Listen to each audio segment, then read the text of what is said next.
안녕하세요. 승리하는 삶 여러분. 오늘은 2월 19일 설입니다. 저희들 설이기 때문에 오늘 본문 너무 심판에 대한 말씀이 계속되고 있어서 저희들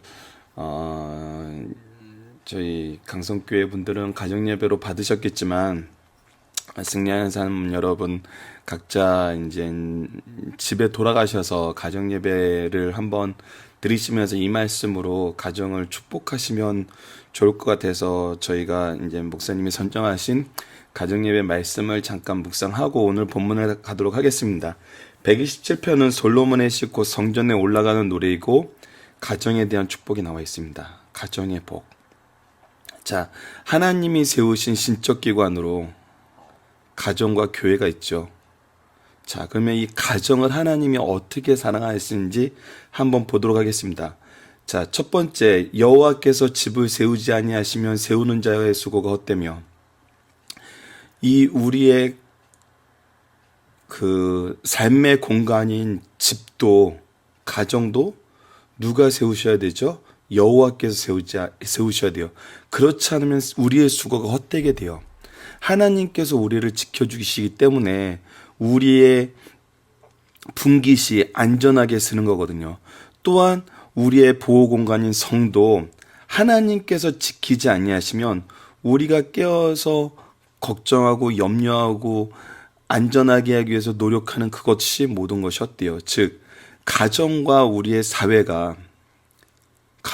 사회가 하나님의 도우심 없이는 안전하지 못하다는 거예요. 하지만 우리에게 무엇이 있다는 거죠? 하나님의 보호하심이 있다는 거예요. 이것은 바로 하나님의 보호하심을 우리에게 약속해 주고 있는 말씀이죠.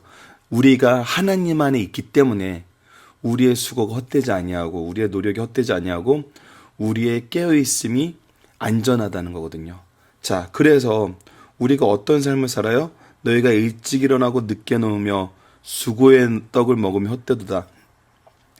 자, 우리가 밤낮 수고하는데 우리의 수고가 하나님께서 지키지 아니하시면 이 수고는 헛된 것이 돼요. 하지만 하나님이 지키시면 어떻게 돼요? 우리의 수고는 결실을 맺고 오히려 어떤 사람을 살아요? 그러므로 여호와께서 그 사랑하신 자에게 잠을 주시는다다. 평안을 허락하세요. 자, 이 평안은 두 가지 의미로 우리가 생각을 할 수 있어요. 첫 번째는 어떤 거죠? 육체적인 쉼을 주는 거예요. 첫 번째는 우리가 육체적으로 쉴 수 있는 여유가 생겨요. 두 번째는 뭐죠? 정신적인 여유가 생기는 거예요. 우리가 불안해하고 두려움으로 잠을 못 자는 일이 있는 것이 아니에요. 오늘을 보호하신 하나님께서 내일을 우리의 미래를 안전하게 지켜주실 것을 약속하셨기 때문에 우리는 육체적, 정신적으로 평안함을 얻을 수 있는 거예요. 이것이 하나님이 우리에게 주시는 가정의 축복이거든요. 그 가정의 축복의 하이라이트가 뭐예요? 바로 여호와 자식이에요. 여호와의 기업이요 태의 열매는 그의 상급이에요. 자, 우리 창세기 이미 살펴봤잖아요. 여자는 해산의 해산의 고통을 느껴요. 이 고통은 너무나 큰 거예요. 하지만 하나님께서 이 고통을 감당할 때 이 고통을 통해서 누굴 줘요? 자식을 줘요. 열매를 줘요. 이것은 상급이라고 그랬어요. 그래서 젊은 자의 자식은 장사의 수중에 화살 같다 그랬어요. 이 화살은 강력한 화살이에요. 그래서 이 화살이 우리를 어떻게 해요? 이것이 그의 화살통통에 가득한 자는 복되도다. 그들이 성문에서 그들의 원수와 담판할 때 수치를 당치 아니하리로다. 나중에 이것이 가정의 원리거든요. 자, 창세기에서 아담으로 대표되는 하나님과 아담과의 관계에서, 사람과의 관계에서 하나님이 인간에게 축복을 주시면 사람이 축복의 통로가 돼서 온 우주를 복되게 했던 것처럼 우리 가정은 아브라함에게 너는 복이라고 선언했던 그 복, 이사야서에서 이 사람은 그 믿는 자의 자식이라고 보여지는 이 복, 즉 아버지가 축복의 통로가 되어서 자녀들을 축복하는 그 축복의 모습이 우리 가정의 원리예요. 그런데 이것이 성장하면 어떻게 돼요? 이제 그들이 우리의 복이 돼요. 자녀들이 부모의 복이 돼요. 어떤 복이 돼요? 성문에서 그들의 원수와 담판할 때 수치를 당하지 아니하는 복이 돼요. 우리의 안전한 울타리를 허락해주고 우리가 명성에서 수치를 당치 않게 해요. 이것은 정말 이 가정을 주신 하나님, 왜 부모님을 공경하라 그랬는지, 이 가정 안에서 우리의 미래의 모습이 어떻게 돼야 되는지 다시 한번 얘기를 할게요. 부모님은 분명해요. 자녀의 축복의 통로예요. 특히 아버지를 통해서 받는 이 영적 축복권은 성경에서 계속 선언하고 있어요. 그래서 우리 부모의 최고의 모습, 가장 중요한 모습은 뭐냐면 우리 자녀의 축복의 통로가 되는 거예요. 우리를 통해서 자녀들이 하나님을 만나고 하나님과 동행하고 하나님의 이 구속의 역사를 계속 계승해 나가는 거거든요. 노아가 그랬던 것처럼, 고넬료가 그랬던 것처럼, 감옥을 지키던 간수가 그랬던 것처럼, 주 예수를 믿으라 그리하면 너와 내 가정이 구원을 얻으리라, 네 집이 구원을 얻으리라 했던 그 말씀처럼 우리 노아의 가정을 통해서 지금 확인했고, 고넬료를 통해서 우리 이미 알고 있고, 이 말씀 안에서 아브라함의 자손의 계보의 이 축복의 계보가 계속 연결되는 걸 보고, 이걸 통해서 우리는 부모가 자녀들에게 뭐가 돼야 된다? 하나님을 소개하는, 하나님과 동행하게 하는, 하나님의 구원을 전하는, 하나님의 구원 안에 있게 하는 축복의 통로가 돼야 돼요. 동시에 자녀들은 자라서 어떻게 돼요? 이 부모의 축복의 통로가 되고 보호의 울타리가 되는 거예요. 이것이 3대가 연결돼서 신앙의 명문가가 되는 거거든요.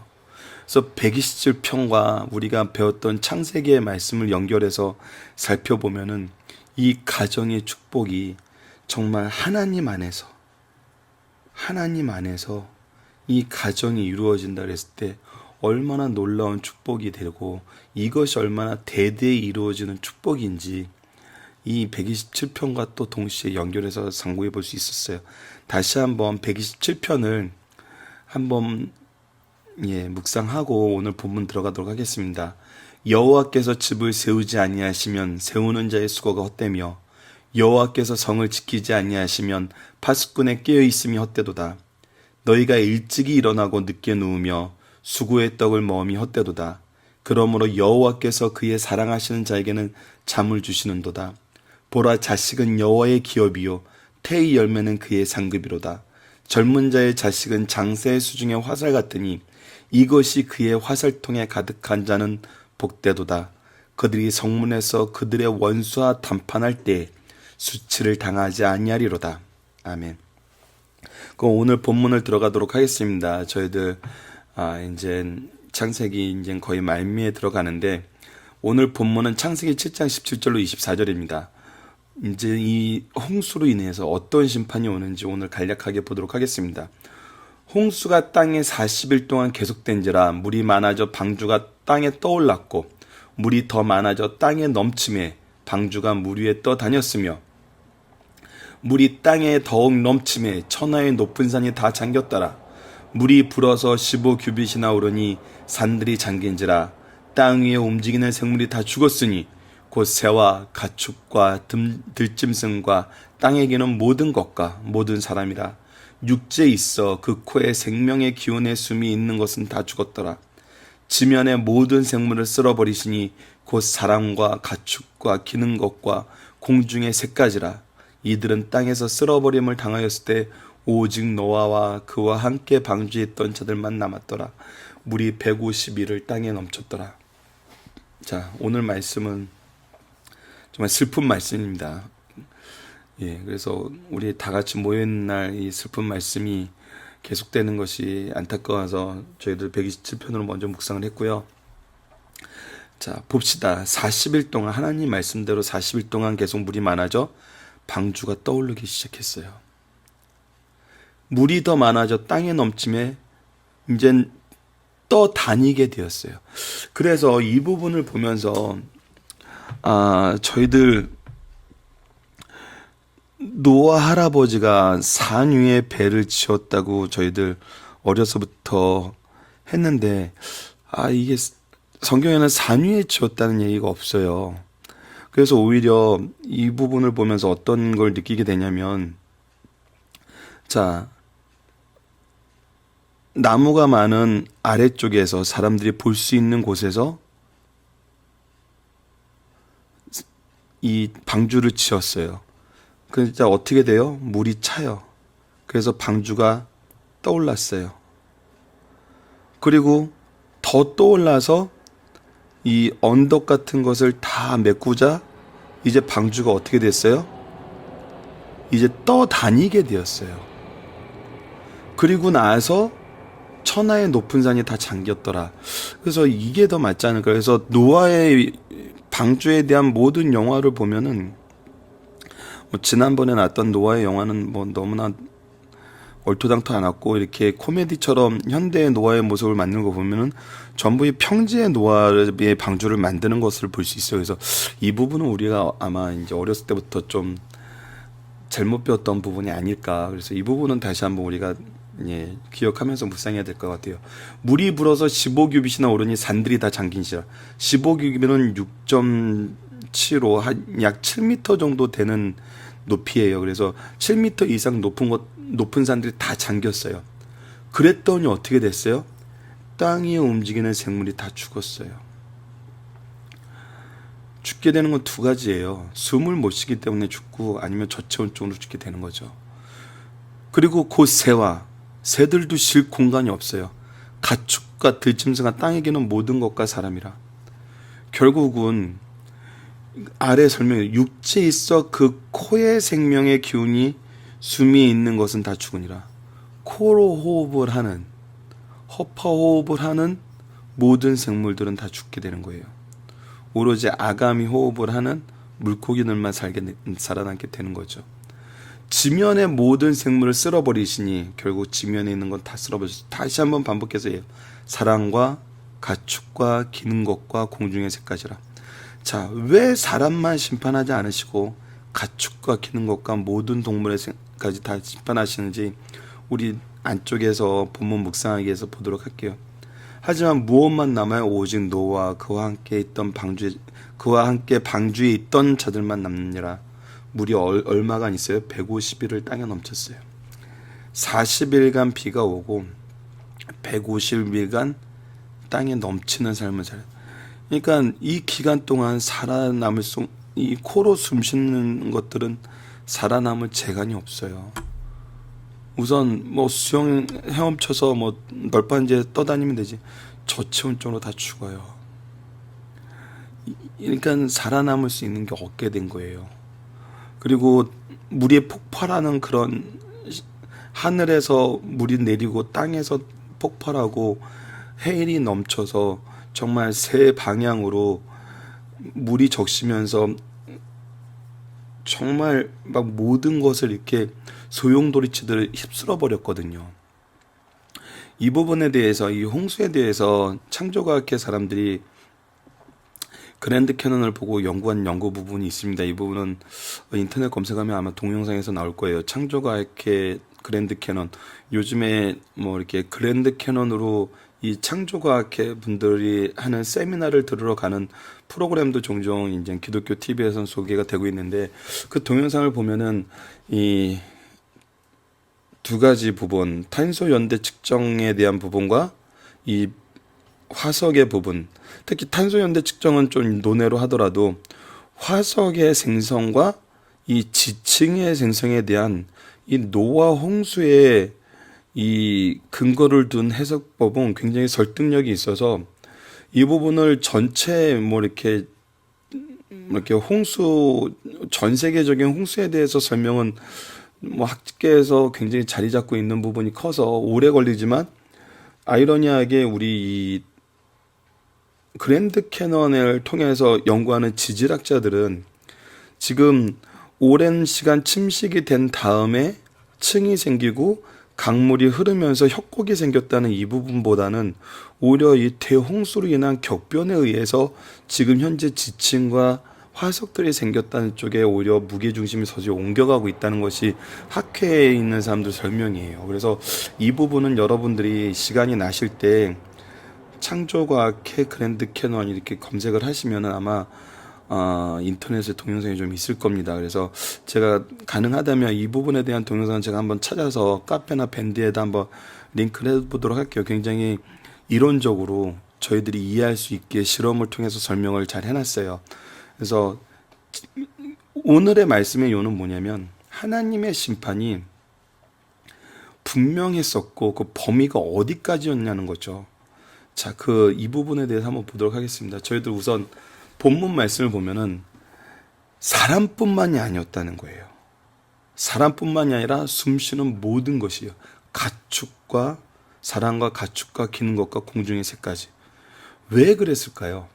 자, 이것이 또 우리 왜 그랬는 거는 이제 본문의 중심상에서 보고 이것이 이 심판이 오늘 이 중간에 그 멘트를 제가 지금 쓰질 않았는데 이것이 우리가 최후에 받을 예수님이 재림하셨을 때 받게 될 심판과는 어떤 부분에서 동일하고 어떤 부분에서 차이가 나는지 자 범위가 온 우주였어요. 자 그러면 계시록에 나타나는 앞으로의 심판에 대해서 한번 보도록 해요.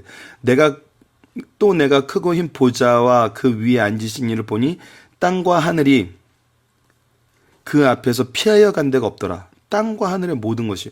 또 내가 보니 죽은 자들이나 큰 자나 작은 자나 그 보좌 앞에 있는데 자 이번의 심판은 살아있는 것에만 해당되는 것이 아니에요. 죽은 자까지 해당돼요. 큰 자나 작은 자나 권세 있는 자나 권세 없는 자나 그 보좌 앞에 있는데 책들이 펴있고 또 다른 책을 펴져 있으니 곧 생명책이라. 죽은 자들이 자기 행위에 따라 책에 기록한 대로 심판을 받으니 바다가 그 가운데서 죽은 자들을 내주고 또 사망과 음부도 그 가운데서 죽은 자들을 내주매 각 사람이 자기 행위대로 심판을 받고 사망과 음부도 불못에 던져지니 이것이 둘째 사막 곧 불못이라. 누구든지 생명책에 기록되지 못한 자는 불못에 던져지리라. 자, 노아의 홍수의 예는 그 전에 죽었던 사람에게 해당하는 게 아니라 그 현대 인류에 해당하는 거였어요. 하지만 하나님이 예수님이 재림하실 때 우리 최후의 심판은 어때요? 땅과 하늘이 모든 것이고 죽은 자, 큰 자, 작은 자까지 모든 생명이 다 이 앞에 나와서 심판을 받게 돼요. 그래서 이때 받아서 죽음으로 멸망으로 가는 자는 둘째 사망, 불못이라 라고 기록되어 있어요. 자, 계시록 21장 1절로 7절을 다시 한번 볼게요. 또 내가 새 하늘과 새 땅을 보니 처음 하늘과 처음 땅이 없어졌고 바다도 다시 있지 않더라. 또 내가 보매 거룩한 성 새 예루살렘이 하나님께로부터 하늘에서 내려오니 그 준비한 것이 신부가 남편을 위하여 단장한 것 같더라. 내가 들으니 보좌에서 큰 음성이 나서 이르되 보라 하나님의 장막이 사람들과 함께 있으며 하나님이 그들과 함께 계시리니 그들은 하나님의 백성이 되고 하나님은 친히 그들과 함께 계셔서 모든 눈물을 그 눈에서 닦아주시니 다시는 사망이 없고 애통하는 것이나 곡하는 것이나 아픈 것이 다시 있지 아니하리라. 자, 이제 새 하늘과 새 땅이 와요. 근데 새 하늘과 새 땅의 모습을 보세요. 자, 하나님이 처음에 우리 인간을 전 우주를 창조하실 때 창조하신 이유는 동행이었어요. 함께함이었어요. 영혼에서 영혼까지. 하나님과 함께하는 우리가 이 시간의 흐름 자체도 하나님께서 우리의 사랑하시는 그 역사를 보여주시기 위해서 창조한 거지 하나님이 우리가 하나님과 동행하는 삶을 살며 이 시간 트랙 위에 사는 것이 아니에요. 하나님의 그 영광에서 하나님 영혼에서 영혼으로 표현되는 그 차원에서 사는 거거든요. 그래서 어떻게 돼요? 자, 비로소 우리가 죄로 인해서 교제가 끊겼는데 이제 비로소 어떻게 돼요? 하나님의 백성이 되어 하나님이 친히 그들과 함께 계세요. 우리와 함께 계세요. 그래서 모든 눈물을 그 눈에서 닦아주시고 다시는 사망이 없어요. 끝이 없는 영혼으로 갔어요. 이제 사망이 없어요. 애통도 없어요. 아픈 것도 다시 있지 않아요. 곡하는 게 있을 수가 없어요. 처음 것들은 다 지나갔음이로라. 보좌에 앉으신 이가 이르시되 보라 내가 만물을 새롭게 하노라 하시고 또 이르시되 이 말은 신실하고 참되니 기록하라 하시고 또 내게 말씀하시되 이루었도다. 나는 알파와 오메가요 처음과 마지막이라.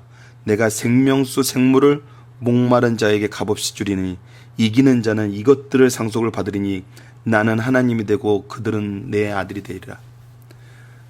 자, 이제 생명 샘물을 우리에게 주세요. 값없이 영원히 하나님과 동행하게 하세요. 이기는 자, 죄를 이기는 자는 이것들을 상속으로 받아서 나는 그의 하나님이 되고 우리는 하나님의 아들이 되는 거예요. 최초의 창조 때 이미 이것을 약속하시고 우리를 하나님이 형상으로 만드셨어요. 하지만 죄로 실패했지만 이것이 다시 회복돼요. 회복되기 전에 무엇이 있어요? 이 둘째 사망이 있어요. 이 둘째 사망은 우리가 믿음으로 이신층의 예수 그리스도에 대한 믿음으로 구원받는 이 구원의 길에 서서 하나님과 동행하는 삶을 살아야 돼요. 범위가 달라요. 죽은 자들까지 살아나서 이 사망에 이르게 되는 벌을 다시 받게 돼요. 하지만 믿는 사람은 생명의 샘물로 영원히 하나님과 함께하는 삶을 살게 되는 거죠. 이 축복이 우리에게 있어야 되거든요. 이 축복을 우리가 소망해야 되거든요. 소망하지 않고 이것을 얻을 수 없어요. 어제 말씀에서처럼 하나님의 심판이 왔는데 여전히 자기의 삶을 살아요. 하나님의 음성을 듣지 못해요. 하나님의 음성을 듣지 못하는데 어떻게 하나님과 동행을 해요? 자, 본문의 중심 사상을 보도록 하겠습니다. 하나님의 자비의 손과 진노의 손을 볼 수 있어요. 노아를 방주 안으로 넣으신 하나님의 자비의 손이 이제는 죄악의 사람들을 물결 속으로 넣어버리셨어요. 진노의 손이 됐어요. 홍수가 시작되자 물이 삽시간에 땅을 바다로 만들어 배가 물 위에 뜰 수 있게 됐어요. 물이 가장 높은 산봉우리에서 15규빗, 6.75m까지 넘쳐 온 지구가 다 바다가 되었어요. 이제는 방주 안에 있는 자가 방주 밖으로 나올 수 없는 것처럼 방주 밖에 있는 자에게 구원의 소망이 없게 돼요. 자, 두 번째 말씀을 봅시다. 이제는 방주 밖에 있는 모든 숨쉬는 생명이 사람과 함께 죽어요. 이 부분이 되게 무섭습니다. 사람 위에 다른 피조물들은 사람을 위해 지음을 받았어요. 그러므로 사람이 번성할 때 그들도 번성하고 사람이 감소될 때 그들도 감소되어야 돼요. 그렇지 않으면 그것들이 땅에 충만하여 사람을 해하게 돼요. 이 레퍼런스로 주신 창세기 23장 29절 한번 보도록 할게요. 그러나 그 땅이 황폐하게 되므로 들짐승이 번성하여 너희를 해할까 하여 1년 안에는 그들을 내 앞에서 쫓아내지 아니하고. 이게 무슨 말이냐면 하나님이 출애굽을 한 다음에 출애굽한 백성들에게 이 가나안 땅을 약속을 하세요. 그러면서 이방민들을 한 번에 다 치지 않으신데 그 한 번에 치면 어떤 일이 생기게 되냐면 들짐승이 번성하게 돼요. 그 땅이 황폐해서 사람이 없게 되면은. 그러면 이것이 오히려 우리를 해하게 돼요. 이것은 이제 우리 창세기 9장 이후에 사람과 동물 사이의 긴장 관계를 통해서 우리가 배울 수 있거든요. 그래서 하나님이 오히려 유보를 하세요. 1년 안에 그들을 내 앞에서 쫓아내지 않으냐라. 그래서 하나님은 이 생명의 기준, 번성의 기준, 자연계의 번성의 기준과 생물의 번성의 기준이 누구예요? 인간이에요. 우리예요. 왜냐하면 이 모든 것이 우리를 위해서 창조되었기 때문이에요. 그리고 우리는 뭐예요? 이것을 생육하고 번성하게 할 책임이 있어요. 능력이 있어요. 권한이 있어요. 이것이 창조의 원리거든요. 근데 진화론자들은 어떻게 설명을 하나요? 우리는 어머니 가이아의 부속품일 뿐이에요. 이 지구에 소속된 엄청 많은 생물 중에 하나일 뿐이고, 오히려 우리는 박테리아에 가까운 이 쓸모없는 존재라는 거죠. 이 자연에. 이 인간을 하나님과 떨어뜨려서 보면은 이 말이 맞아요. 인간이 도대체 이 자연에서 하나님이 없다면 좋은 부분이 뭐예요? 하지만 하나님과 연결돼서 얘기하면은 하나님이 축복이 인간을 통해서 온 자연을 풍요롭게 하고 번성하게 한다니까요. 이것이 하나님의 기준이라는 거예요. 그래서 이 말씀이 나오는 거예요. 인간이 감소되면 이 자연도 감소돼요. 인간이 타락하면 이 자연도 타락해요. 인간이 회복되면 이 자연은 기뻐해요. 하나님과 함께함으로. 그래서 이 인간이 온 우주의 중심이라는 거를 성경은 계속 가르쳐 주세요. 하지만 하나님과 떨어지게 되면은 사람들이 얘기하는 게 많아요. 박테리아 같은 존재가 되는 거예요. 이것이 우리가 깨달아야 될 창조의 원리와 이 운행하시는 하나님의 원리인 거죠. 자, 엄격한 심판 중에도 순종하는 자들에게는 이게 임한 구원의 역사를 거듭 확인시켜 주신다. 자, 우리 내일 말씀은 더 분명해요. 하나님이 포커스를 두시는 것은 악인이 아니에요. 구속사를 이어가는 하나님의 자녀예요. 이것이 하나님의 관심사거든요. 너무나 당연하지 않나요? 우리의 관심사가 뭐예요? 우리의 자녀죠. 이것은 너무나 당연한 거예요, 여러분. 그런데 우리는 항상 인간적인 관점으로 인간을 위한 하나님을 생각하니까 이 심판이 무도하다고 생각하고 너무하다고 생각하죠. 하지만 하나님은 구원의 역사를 하시는데 항상 하나님의 백성이 중심이에요. 하나님의 백성이 유리하거나 이 죄악에 물든 걸 보지 않으세요. 자, 구원과 심판을 구분하여 말씀하시면서 심판 중에도 구원하심을 거듭 말씀하세요. 이는 하나님의 사람에 대한 주 관심사는 사랑이요 구원이심을 확인시켜줘요. 사랑이요 구원이에요. 하나님의 일은 사랑하고 구원하는 거였어요. 우리를 향해서 보여주신 이 인류의 역사를 통해서 보여주신 것은 사랑과 구원이었어요.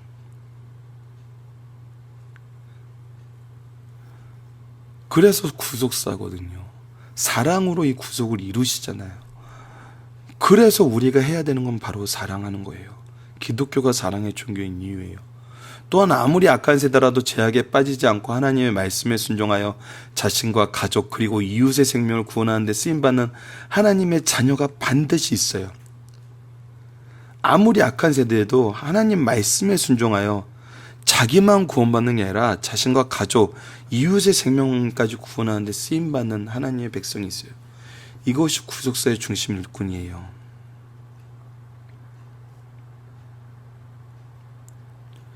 자, 구속사의 중심 일꾼은 우리의 승리하는 삶이 구속사에 중심된 일꾼을 양육하는 것이 가장 큰 목표, 가장 중요한 목표인데 어떻게 해야 되나요? 하나님의 말씀에 순종함으로 자신뿐만 아니라 가족과 이웃의 생명까지 구원하는 일이에요. 구원하는 일에, 사랑하는 일에 우리가 쓰임받지 않는 성공을 바란다면은 이거는 구속사의 능력 있는 일꾼이 아니에요. 가인의 성에서 성공하는 사람들이지 결코 하나님의 선한 공동체를 유지하기 위해서 노력하는 사람이 아니라고요.